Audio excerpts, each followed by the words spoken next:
Okay, so I do have Chroma Lux open on my screen, but if you have Chroma Inspire or Chroma Plus, everything that I'm talking about will be the same. So all of the settings here that I'm going to be working with, they will apply depending, even if you have Chroma Inspire. So I'm just going to use Lux just as my my own program here, but again, this is for all tiers of Chroma. Okay, so a couple of the topics that I mentioned that we're going to discuss is going to be density, underlays, changing styles, and then we're also going to talk about sequencing, because that also matters when we're digitizing for different fabrics, or in this case, garments. Okay, so these are the main topics that we're going to talk about today. And the first being density. So when we're talking about density, that is referring to how close the stitches are to each other. So if we look at a satin column, or if we look at a complex fill shape, then we are also going to take a look at the density. So when we're figuring out what density to choose, and that means, you know, how close our stitches are to each other. So a higher number, like a density of 1 millimeter, means those stitches are going to be 1 millimeter apart. So they're going to be very far apart. So I'll show you that here. I typed in 1 in my density box in the right-hand corner, and you can see that they're very, very far apart. So the higher the number, the more spaced out those stitches are. And the lower the number, so if we do a 0.3 density, then those stitches are closer together and there's only 0.3 millimeters of space in between each thread or each stitch. So you can have density on any different stitch type except for a run stitch, because a run stitch is just a single line. So a density will not apply to a run stitch. But we have a satin, we have a complex fill. So when we're considering the fabric that we're going to put our design on, we need to make sure that we're taking that into consideration when we choose the density. If I'm working with a very lightweight, thin fabric, such as a silk, I don't want to have a very dense design on that lightweight fabric. It will pull on the fabric, it will bunch up, you'll have puckering. So I don't want to have a huge complex fill shape that has a really low density if my fabric is very lightweight and can't hold that number of stitches. So as our density goes down, our stitch count is going to increase. And we can talk about these two items together, the stitch count as well as the density, so they are directly related. So lightweight fabrics, I don't want a low density. I would want to loosen that up, and that way the lightweight fabric can better hold that amount of stitches. So we always want to have the proper amount of backing as well, but we're not going to discuss backing because that doesn't really pertain to digitizing. So just keep that in mind. That's more so when we're talking about the actual embroidery machine and hooping. So lightweight fabrics, silk, satin, those delicate pieces, or let's say we're doing something that is a very lightweight jersey t-shirt. It's very thin. We don't want to have a very thick, dense letter on that piece of material. So increasing that number, having your density be a little bit higher, like a 0.4, is going to work better on something that's super lightweight. Okay, so our density definitely matters. We want to make sure that we're keeping that in mind, not just looking at it on the screen, but thinking about what we're putting our design on. Okay, so if we talk about, say, text, and we're putting some text on a lightweight shirt, then I might have the density at a 0.3 or 0.4 versus if we're putting a 3D puff text on a canvas hat, then of course I can have something be a lot more dense and tight in the stitches. Okay, and so we can see that on screen as well. You can have a visual of the difference. I have a higher density on the left and a lower number on the right.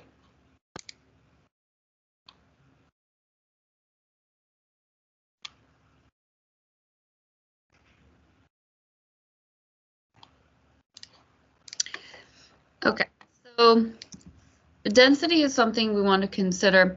Now let's talk about underlays.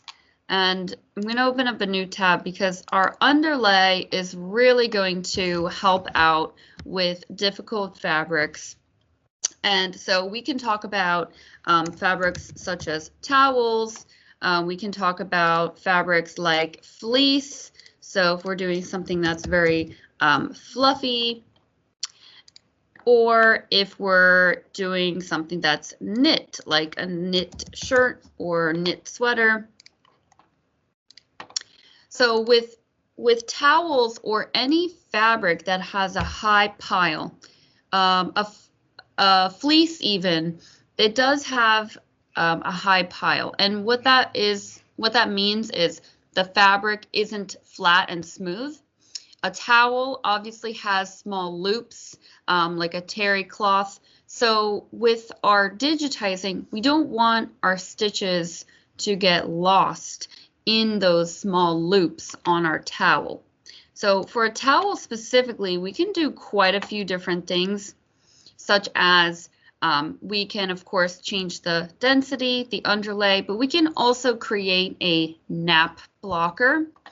And this is something that you can do on even a fleece or a fluffy material like the holidays just passed. If we're doing something on a fur stocking, then we would want to add a nap blocker. So we have a video that shows how to make a nap blocker in both Inspire and Plus and Luxe. In Luxe, we have a very quick tool that's found in the utility feature, and we can see here that it says create nap blocker. And what that looks like is it looks like a very, very loose complex fill or loose running stitch that is going to cover the area of our text. So this is something that will be placed behind the letters, and then on our text, we'll have that show up on top. And the purpose of the nap blocker is to flatten out any fluffy material to create a nice smooth base.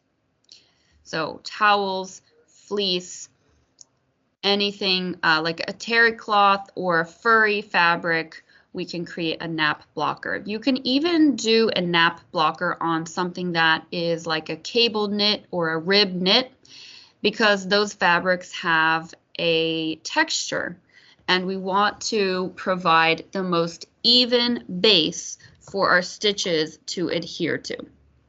So nap blocker is a great feature or function.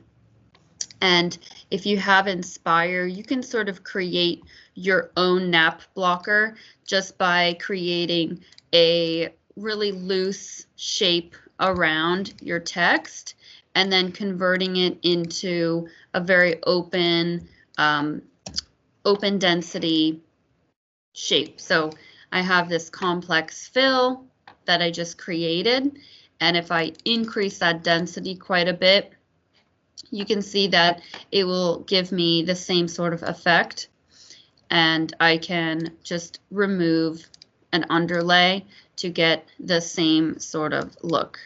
And we can always change the stitch direction to really duplicate or replicate the nap blocker that I created with Chroma Luxe. Okay, so you can create the nap blocker with any of the tiers. You're just doing it manually if you have Inspire, or you can do it with that one-click function with Luxe. Our underlay is also going to help out with any fluffy material, anything that has texture or anything that is fluffy like a fleece. So think of a fleece jacket. We have a nice soft fluffy material, and with anything like this, we don't want our stitches to sink in and get lost. We don't want to lose any of that detail. So with our underlay, we have quite a few different options, and your Chroma program will set the underlay for you. So we're looking at our upper right-hand settings boxes. And the underlay is here, and I can see that I have about 8 different options. So let's take a look at the differences, and I'll discuss which one is going to be best for our fluffier fabrics. So right now with my text, I have a center line. So that just means that the underlay is going to run down the center of the letter. A contour, if we go to the top, a contour underlay will move around the contour or the outline of the letter. So you can see that the underlay, which we're looking at just underneath those top satin stitches, is running along the contour of the letter.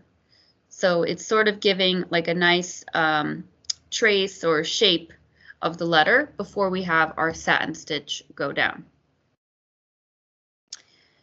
A parallel is going to look like a zigzag, and you can even see a little preview in that underlay settings box. So it really gives you a nice preview here.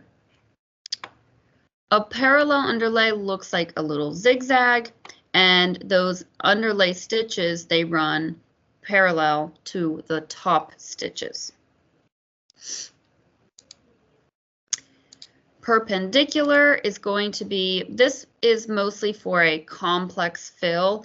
If we're trying to use a perpendicular underlay on some satin stitches, it will resemble just a center line because the underlay is going to run perpendicular to the top stitches. So if we look at the preview in that settings box, this is really a underlay for a complex fill stitch type, not quite a satin, but you can still see that preview there. Zigzag is going to resemble a parallel underlay, but it is a double zigzag. And a double zigzag is going to help for textured fabrics. So if we are going to stitch out on our towel, even if we create a nap blocker, we can still create, or we can still add a zigzag underlay, and that's just going to further help create a nice flat base for our top stitches. So the purpose of an underlay is to create a flat base, so create sort of a barrier for those top stitches. The underlay will also help to tack your backing to your top fabric, so it does help to secure those two sheets together. And it's going to just provide a nice base. So it helps to keep those top stitches anchored. So for a towel, for a fleece, for any textured knit, a double zigzag is going to be a great underlay to use. And you can see that it has that just extra stitches there. The other underlays that we have, the lattice, full lattice, and edge travel, are for our complex fill stitches. So if we take a look at this shape here, I'll change it back to, say, a standard complex fill. And let's take a look at our fill underlays. So a lattice is going to run sort of diagonally to your stitches. And this is something that's very common in a complex fill. This, again, provides a nice base for our stitches to adhere to. So this is going to secure our backing to our fabric. It's going to lay down the initial stitches so that our top stitches can run nice and smooth on the fabric. So a lattice will be very common with a complex fill.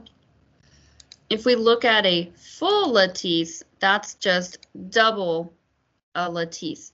So if we're putting something like a complex fill onto a towel, we can do a full lattice, and that will help to smush down that pile of the towel. So when I'm referring to the pile, that's the small loops. You can also, if you're picturing a carpet, you have a low pile or high pile carpet, and that's referring to the length of the small loops. So full lattice will help with towels, anything very textured. Maybe you want to stitch something on a corduroy fabric. A corduroy has very deep ridges in it. So if you're putting a little design, let's say you're putting some stars onto a corduroy jacket, then on this star, I will probably want to add some extra underlay, and I can do a full lattice, and we can even double underlay. So I could even add full lattice plus the perpendicular, which is the default. So we'll zoom in here, and you can see that that's just quite a lot of stitches. So full lattice, though, will really help flatten that material.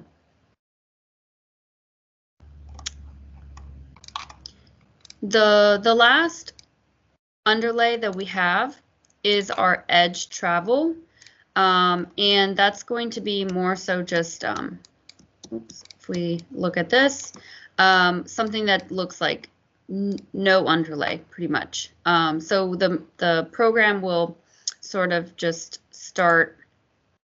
I'm going to send this to the back, and we'll see how it stitches out. So you can see it just goes in the direction that I have the stitches. So that's going to be similar to having no underlay. Edge travel. If we look at a satin, so same thing. It's just the machine will start up the stitch and just run the stitches.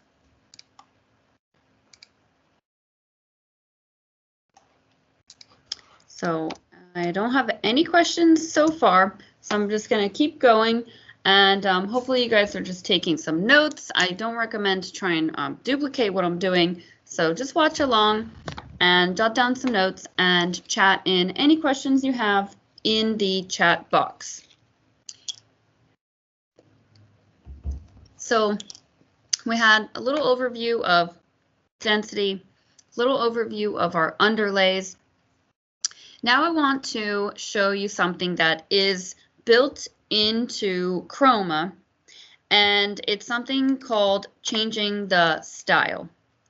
So changing the style is going to help us to decide upon the density, the underlay, and even the pole compensation.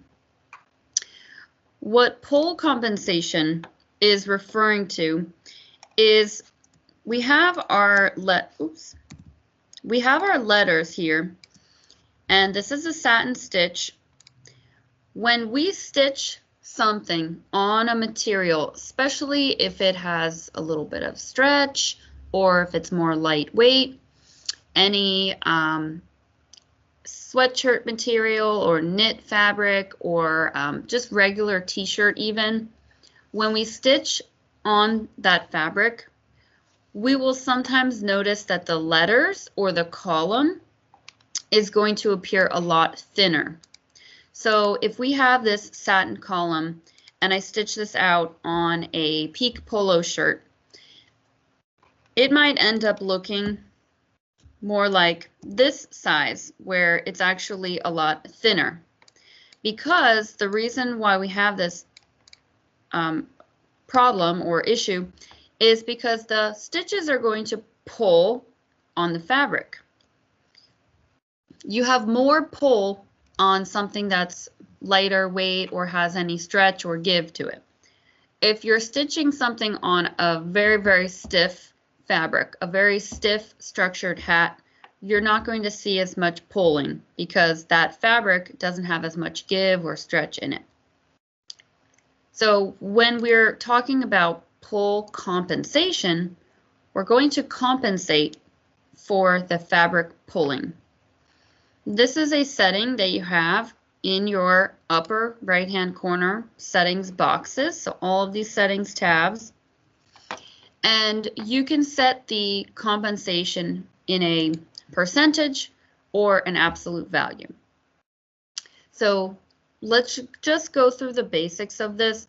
If we choose percentage, if we enter in, say, 130%, that means that this stitch, this column, the needle is going to overextend past the outline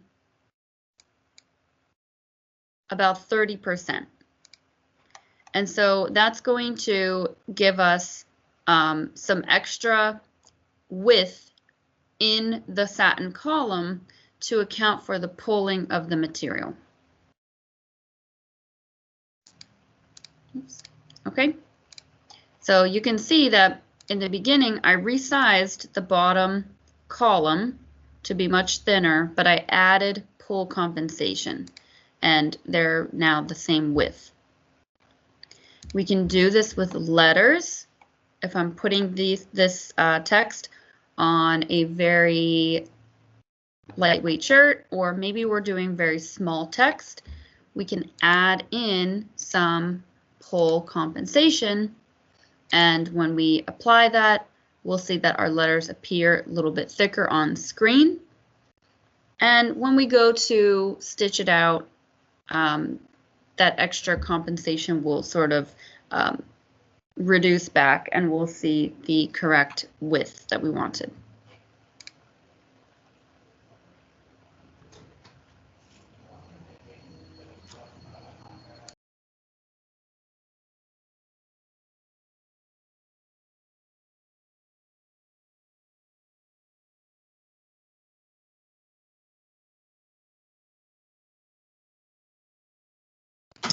Okay, so I have some questions that I wanted to answer. One question was about the underlay, and the question says, doesn't the underlay add to the weight of the design? So shouldn't you use only the minimum underlay that will help your design? Yes, of course. So the underlay does add to the weight, of course. Now, we don't want a complex fill shape with a double lattice underlay on a lightweight fabric. We probably don't need that anyway. So when we're talking about adding additional underlay, though, that's for our fabrics that have texture or high pile, and a towel or a fleece can stand up to that extra underlay. We're not putting an extra underlay on a very lightweight jersey shirt or a silk or a satin. So these extra underlays where the machine is adding additional stitches, those are for those high pile or textured fabrics.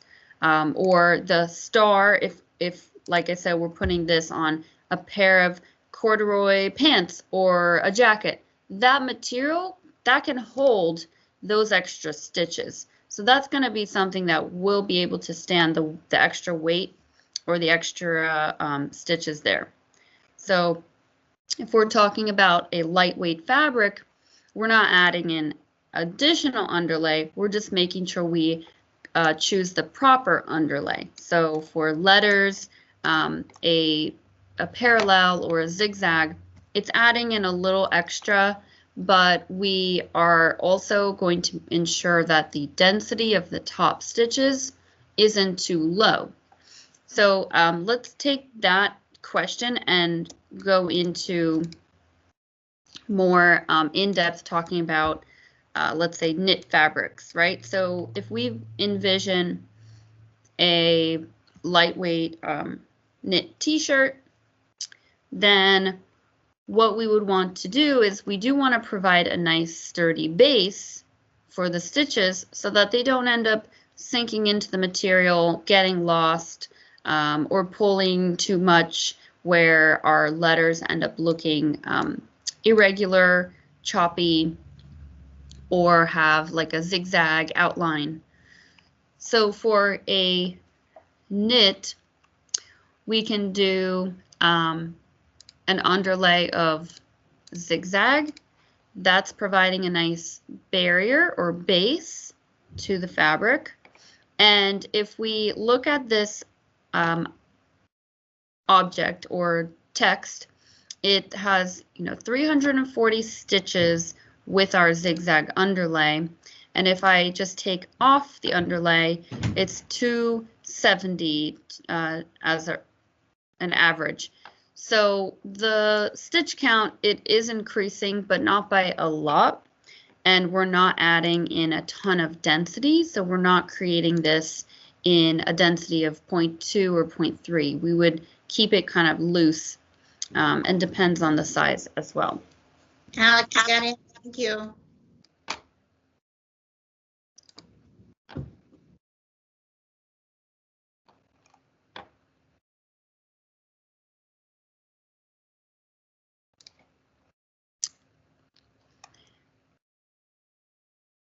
So I had another question that was explaining how to determine when you need to use the pull compensation.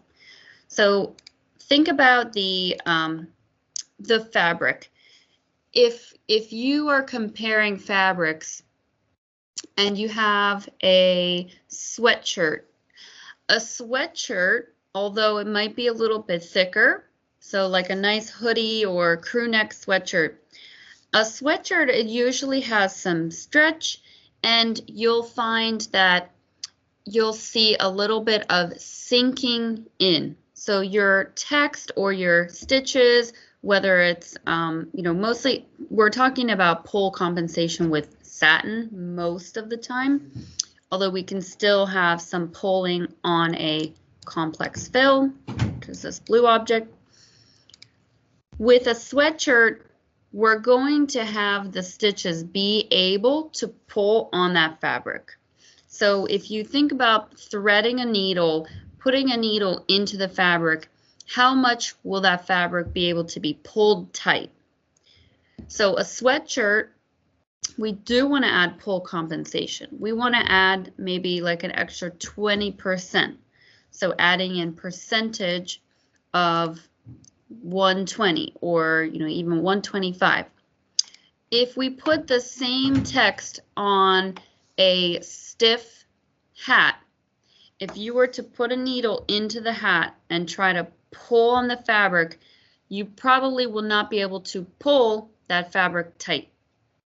So a sweatshirt, you can pull it, and a canvas structured hat, you cannot. So that's kind of the best way to determine if you need to add in pull compensation, is how much that material is able to be like pulled or smushed, or how, I guess, malleable it could be, is a good way of sort of explaining it.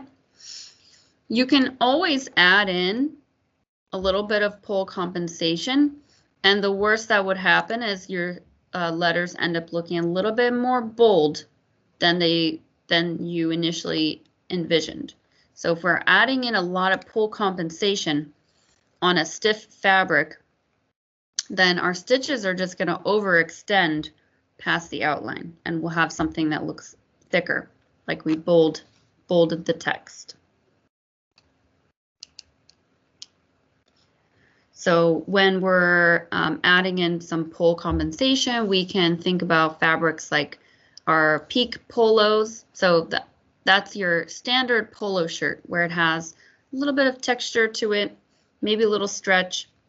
Our sweatshirts, our athletic shirts, a polyester shirt that has a little bit of spandex or nylon, those polyester athletic or dry fit shirts, we definitely want to add in some pull compensation. Anything that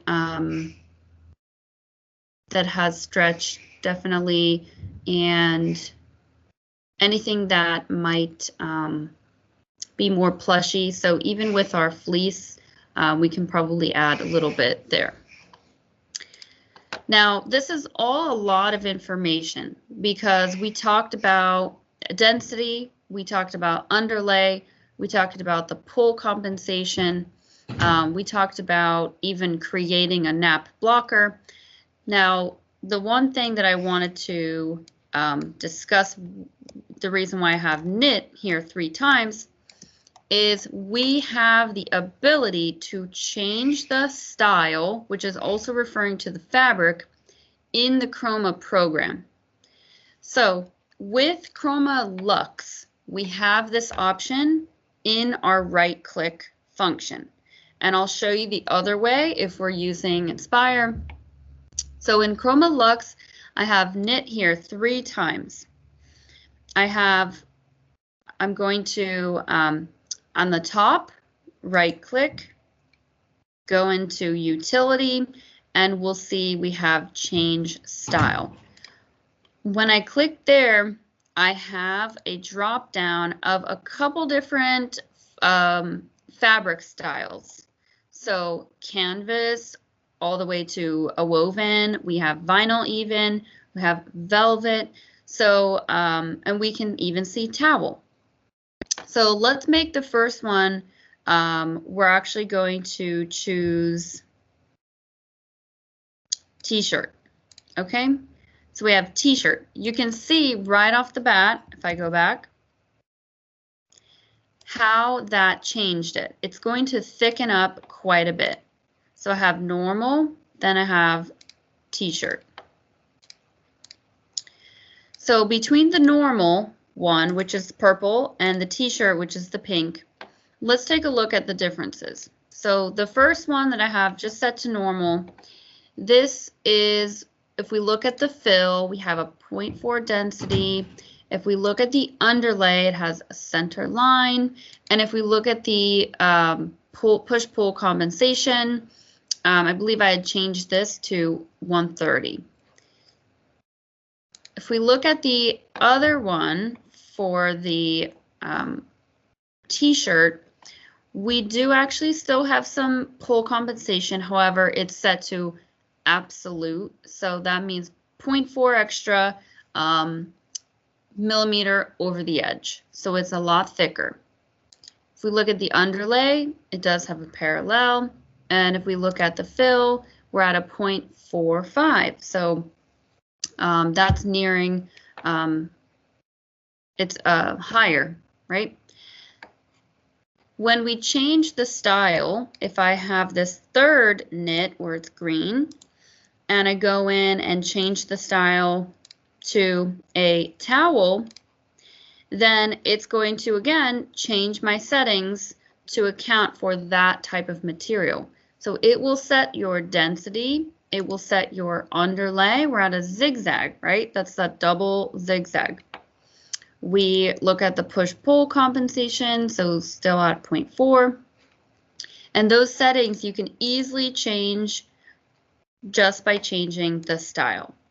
So if we are going to do something on jeans, that's going to have a much different pull compensation. We have a lot less, which makes sense. The underlay is back to a parallel, and the fill is actually at a 0.5.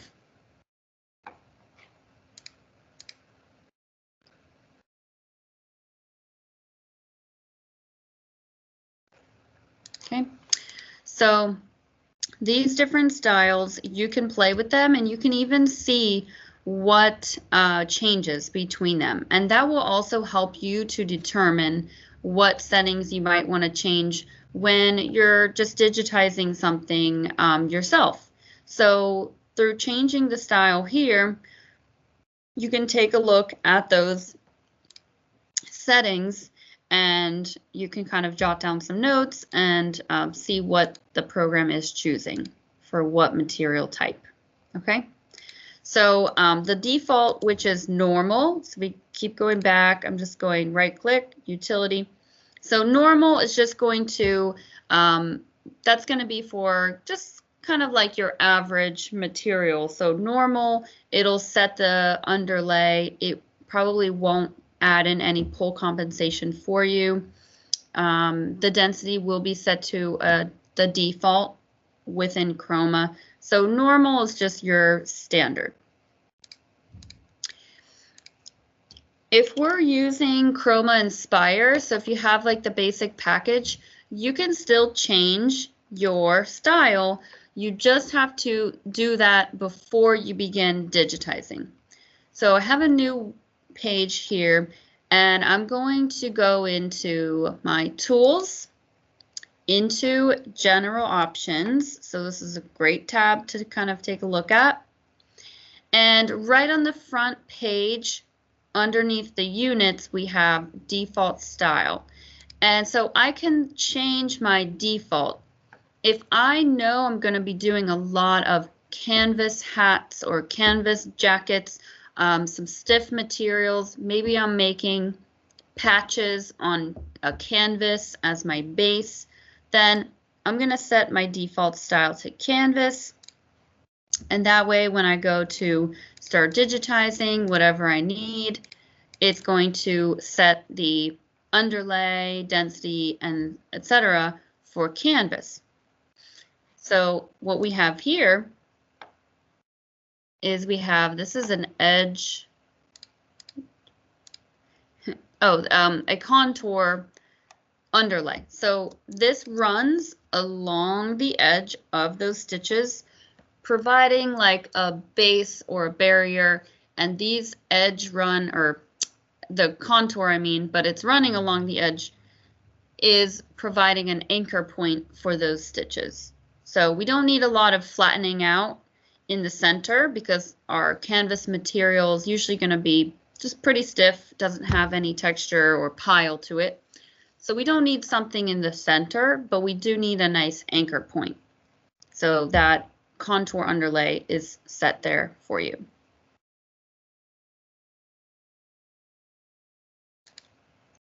Okay. So if, let's say I want to go back and we're actually going to start doing something on, let's do a sweatshirt. I can go back, tools, general options, I can change to sweatshirt, and now when I'm creating my design, it will set the default settings for a sweatshirt. So you can switch back and forth, of course, and it's just found in a different area, that's all. With Chroma Inspire and Plus as well, you're just going to find that in the tools, general options. And with Lux, you just happen to have it here in your utility.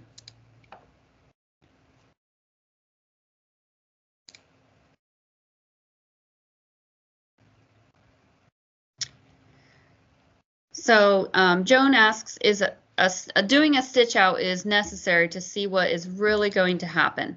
Yes, when we're looking at our designs on screen, that really doesn't mean that it's going to stitch out exactly like that on your garment, because we do have a lot of other factors that are coming into play. So when I'm looking at something here, but I'm going to stitch it out on a lightweight jersey fabric and I don't use any backing and I don't hoop it correctly, of course, it's not going to stitch out like it looks here. Whenever you're doing a test, we always say that you can test your designs on 2 sheets of cutaway backing. That, of course, always works, but if you're able to test on the same fabric, that will give you a much better representation of how that design stitches. So I believe customer recommended go to a thrift store, buy a bunch of shirts, you know, a woven button-down shirt, a soft t-shirt, buy a canvas jacket. You can buy all these different fabrics to be able to test your design on the same fabric. Okay, I don't want to test this on a lightweight piece of backing if I'm actually going to put it on a stiff piece of leather. I'll have a different result, most likely. So, but yeah, always testing and always trying to test using the same type of fabric is going to be best and it will be most accurate. So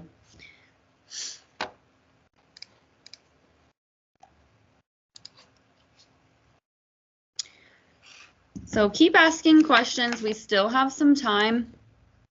What I want to talk about next, which is sequencing. So we're talking about digitizing for different fabrics, but we also want to consider the type of garment as well. So let's just go through like 2 very different types of garments. Let's go through a hat, and then let's talk about a large sweatshirt. So if we have a large sweatshirt and we're putting a very large, I'm just going to do this as an example, but let's say we have a large design on the back of a sweatshirt. Now, if I have this design start from the top corner and move all the way down to the right, we might have a lot of pulling or pushing, and we can end up with having something very warped. So when you do have something that is very large, and again, this big box is just an example, we probably would not stitch out this that large, but try to have the design sequence from the middle going like outwards, and that way you won't have one side pushed all the way on the other. And we can also relate this to a hat as well. And we're doing something on a hat. We don't want our design to start stitching from the left and go all the way to the right. We'll have the machine end up pushing on the hat fabric, and we'll have puckering in the middle or on the right-hand side. So sequencing your files are definitely helpful for the type of item. So it's not really in reference to the fabric so much, but I did want to just touch on that, and we can, use that tip. So anything like super large, middle going outwards is helpful, and same thing for a hat is middle going out to each side and then bottom up.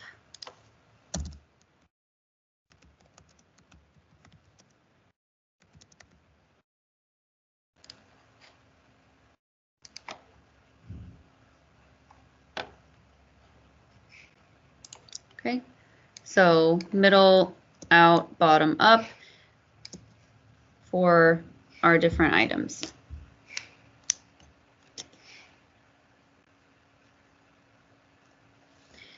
If we go more advanced,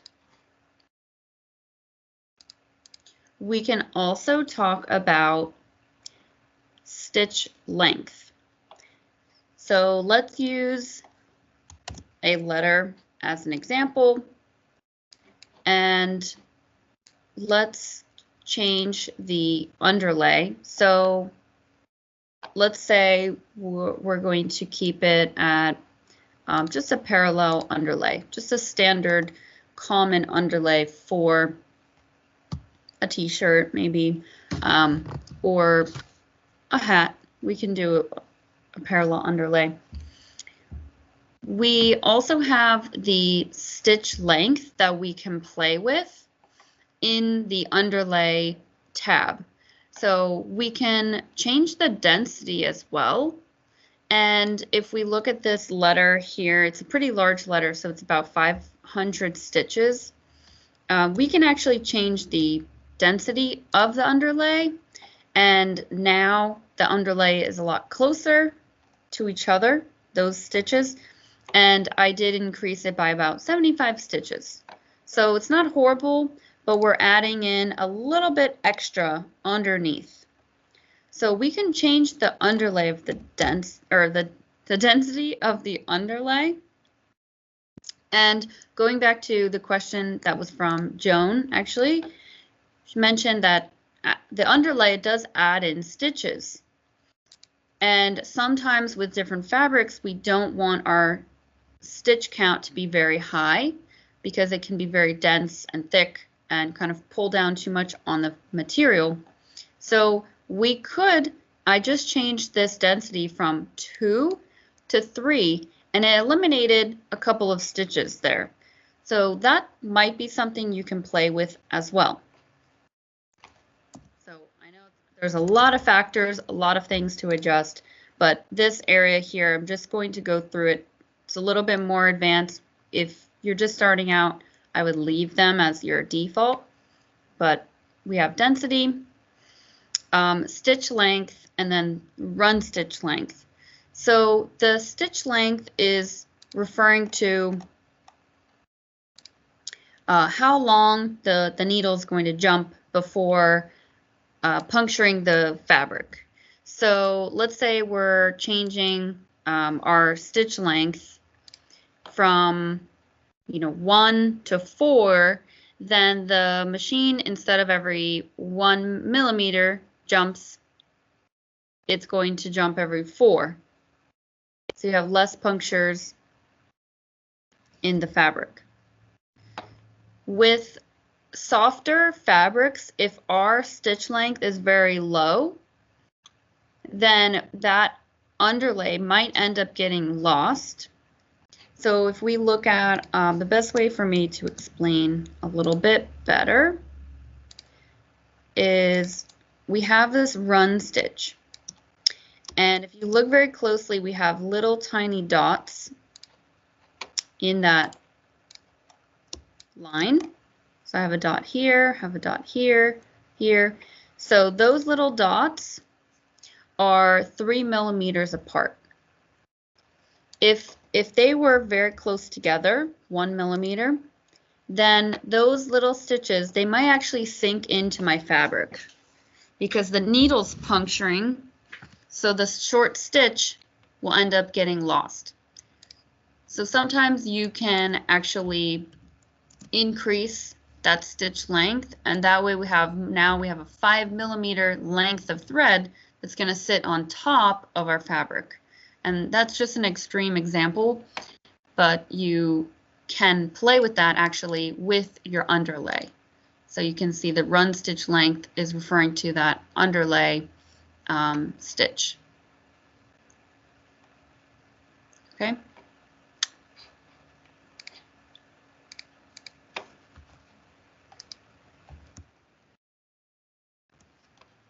Small lettering, which if you tuned into the last Facebook Live, we actually discussed small lettering on a hat. For small lettering, a center line is usually a great underlay because we won't have this underlay risk popping out from our top thread. Now sometimes we want a contour, so that way it's laying a nice base down on our fabric. And with our contour, we could play with the inset. So if we were playing with the inset, we can really have it be like moved in a lot further from the edge than right up close to the edge. So right here, it's only inset about 0.2 millimeters from the edge of the letter, and we'll have a higher risk of this underlay sticking out from underneath. If I change the inset to something higher, then we'll see the underlay scooches in a lot closer to the center. So that's something that we can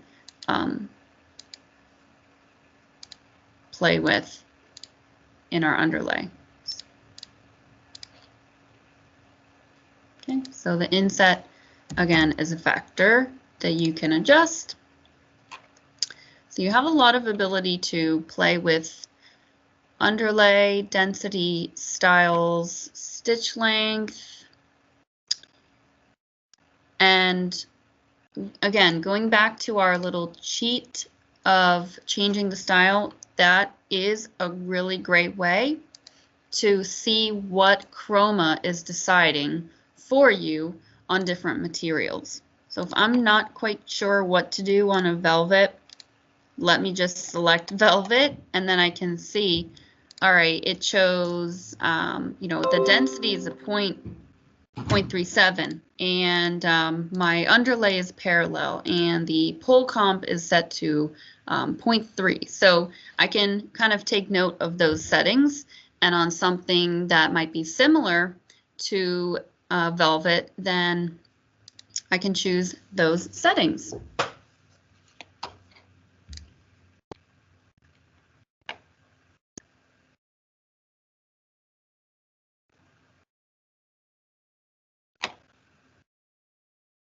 Okay, so I know it was a lot of information. Hopefully you guys took away some tips and wrote down some notes. And this was recorded, so of course, if you want to request the recording, please send us an email to service@ricoma.com and put in the subject line January 13 webinar. And that way we can send you the download link for this meeting, and you can be able to watch this over again and be able to just take in all of the information, continue jotting down some notes, and really try out different underlays and densities with different fabrics. Again, I would recommend buying a bunch of different fabrics and just do a lot of testing and see what works best, because that's really the only way to get a perfect result, is you're doing a lot of trial and error. There are so many factors that go into this, into digitizing and stitching out properly. So it's hard to have just one cheat sheet of what density, what underlay, because we do need to consider the design and the fabric and what the size is and everything like that. But keep practicing. As always, you can email us with any questions, and just send over email to service@ricoma.com for the recording of this webinar.